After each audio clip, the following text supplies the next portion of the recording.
last fall, Melania and I had the pleasure of visiting Their Majesties at Windsor Castle, a structure that's so beautiful and so long that it never seemed to end. I looked down as a former real estate person, and it just went on forever. And it was built by a gentleman named William the Conqueror in the year 1070. And I asked the king, I said, was he a nice man, William the Conqueror? He said, I tend to doubt it. I don't think so.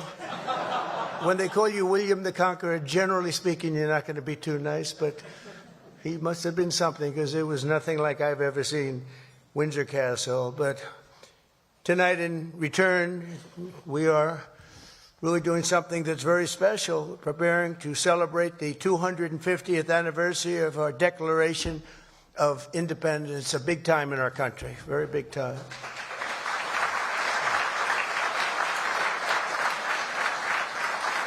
And it's only natural that Americans begin this commemoration by paying tribute to the transcendent bond we share with the nation that Thomas Jefferson himself called our mother country. He used to go around saying, "That's our mother country." How nice. From English towns and Scottish hills, from Welsh mountains and Irish villages, a people unique in history sailed across the mighty Atlantic to settle and civilize this continent in the name of God, King, and country. So beautiful. They called it New England and meant that very, very literally.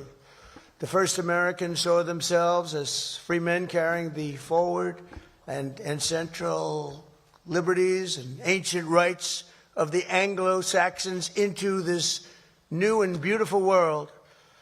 In the eyes of America's founders, our war of independence was fought not to reject this heritage, but to reclaim it and perfect it.